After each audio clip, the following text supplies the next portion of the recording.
세우는 법을 알아보겠습니다. 수능은 상대평가이기 때문에 모든 수험생이 1등급을 받을 수는 없습니다. 1등급부터 9등급까지의 수험생은 필연적으로 생길 수밖에 없습니다. 6, 7, 8, 9등급 공부도 못하는데 무슨 대학이야? 이렇게 생각하실 분들 많으실 거라 생각하지만 자신의 자녀나 또는 본인이 6, 7, 8, 9등급 고3이라면 이런 얘기 쉽게 하실 수는 없을 겁니다. 성적이 낮고 공부가 적성에 맞지 않는 학생이라도 그 학생이 공부가 아닌 다른 일로 바로 사회에 진출할 준비가 되어 있지 않으면 또 사회 역시 그 학생들을 받아줄 준비가 되어 있지 않습니다. 그래서 대부분 6, 7, 8, 9등급 학생들도 대학에 가는 것이 현실입니다. 그런데 이 학생들을 위한 입시 정보는 전무합니다. 공교육이나 사교육업체 또는 입시 설명회에서는 상위권 학생들을 위한 입시 정보만 제공하고 있기 때문입니다. 6, 7, 8, 9등급 학생도 일단 대학은 가야 하기에 그 성적에 맞는 입시 정보가 필요합니다. 자신의 성적이 걸치는 일부 대학만 체크하면 되는 상위권 학생과 달리 6, 7, 8, 9등급은 훨씬 더 많은 대학의 정보가 필요합니다. 6, 7, 8, 9등급 학생들의 정시 입시 전략 핵심은 두 가지로 요약해 볼 수 있습니다. 첫 번째는 수능 반영 방법이 불리한 대학을 소거하는 것이며 두 번째는 지원 카드를 합리적인 순서대로 채우는 것입니다. 하나씩 살펴보겠습니다. 정시에서는 불리한 수능 반영 방식을 가진 대학으로 지원하면 안 됩니다.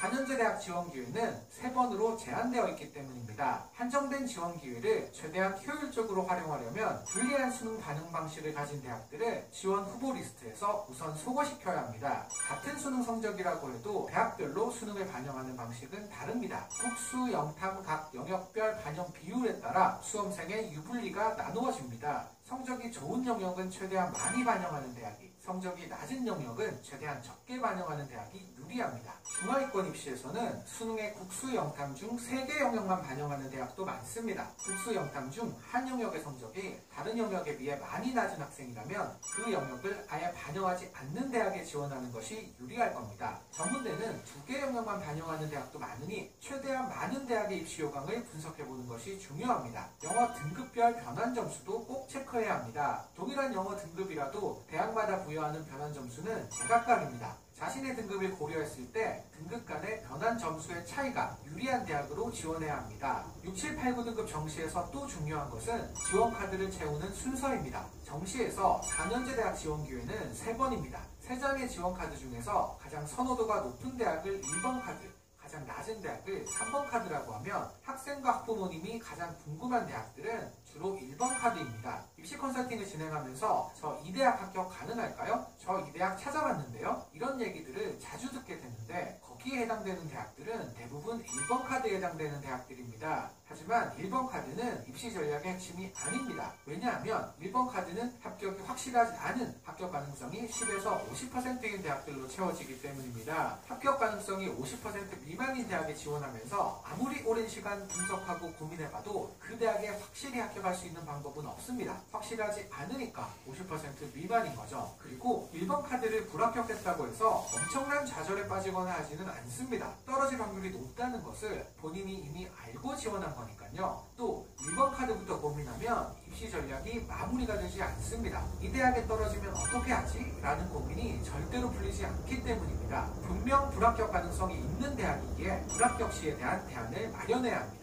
정시는 올해 입시의 마지막입니다. 수능 6, 7, 8, 9등급 학생은 대부분 재수를 원하지 않기 때문에 합격이 가능한 대학을 반드시 확보해야 합니다. 그래서 가장 중요한 것은 1번이 아니라 3번 카드입니다. 3번 카드를 결정하고 난 뒤에 나머지 카드를 채워야 합니다. 이렇게 6, 7, 8, 9등급 정시 전략 수립을 위해서는 합격이 충분한 대학을 먼저 찾아야 하는데 대부분 수험생과 학부모는 어느 대학부터 조사해야 할지 감도 잡기 어렵습니다. 지금까지 접해왔던 익숙한 대학들은 모두 상위권 대학이기 때문입니다.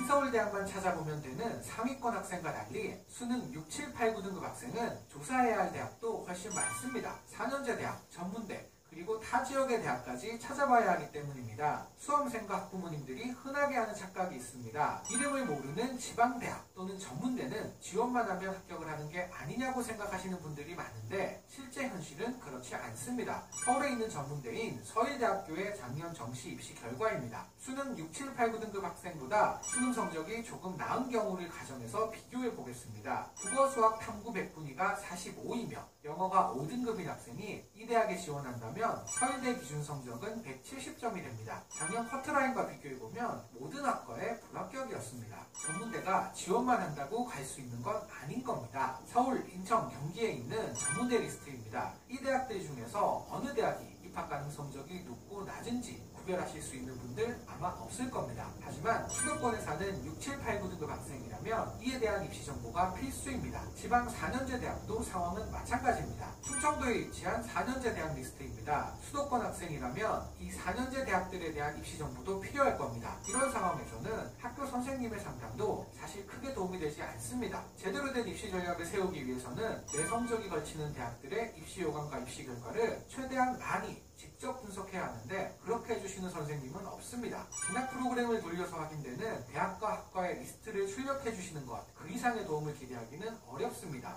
그리고 그 진학 프로그램은 학생의 개인적 상황이나 수능 반영 방법의 유불리를 전혀 고려해 주지 않습니다. 프로그램의 유지에서는 제대로 된 진학 지도가 불가능한 겁니다. 사실 선생님의 본업은 입시가 아니라 학생을 가르치는 것이기 때문에 학교 선생님에게 많은 기대를 할 수도 없습니다. 결국 6, 7, 8, 9등급 학생들은 본인 스스로 자신의 성적이 걸치는 대학들의 입시를 분석해서 입시 전략을 세워야 합니다. 6, 7, 8, 9등급의 상황에 맞는 입시 전략을 세우는 법은 간단합니다. 최대한 많은 대학의 입시 요강과 입시 결과를 분석해보면 자연스럽게 좋은 전략을 세울 수 있습니다. 각 대학별 분석을 통해 그 대학 지원 시 자신의 합격 가능성을 10에서 90%로 매겨보고 이런 식으로 그 대학들을 가나다 군별로 분류를 한 뒤에 그 안에서 합리적으로 선택하면 됩니다. 우선 확실한 합격 카드 확보를 위해 3번 지원 카드를 확정한 다음 상향 지원 전략을 세우면 될 겁니다. 6, 7, 8, 9등급의 입시에서 꼭 필요한 다른 요소는 전문대 입시를 분석하고 충분히 지원하는 것입니다. 입시 요강과 입시 결과를 충분히 분석했다고 하더라도 특정 대학의 합격, 불합격 예측은 몇 % 정확할 수 없습니다. 이런 불확실성이 중하위권 입시는 상위권 입시보다 더 큽니다. 그리고 4년제 대학 지원 기회는 3번밖에 안 됩니다. 그렇기 때문에 중하위권 학생은 전문대 지원도 필요합니다. 전문대는 지원 기회가 무제한이기 때문에 전문대까지 눈을 넓힌다면 다양한 지원 카드를 충분히 확보할 수 있습니다. 전문대에서 안전카드를 잡아두고 4년제에서 상향을 해보는 등의 전략을 활용해 볼 수 있습니다. 정시는 한 해 입시의 마지막입니다. 전문대 지원을 꺼려할 필요는 없습니다. 합격한 4년제 대학과 전문대 중에서 하나를 선택해서 최종적으로 진학하는 것이기 때문에 지원 기회를 일단은 최대한 활용하는 것이 좋습니다. 지금까지 수능 6, 7, 8, 9등급 중하위권 수험생이 정시에서 어떻게 입시 전략을 세워야 할지 알아보았습니다. 정시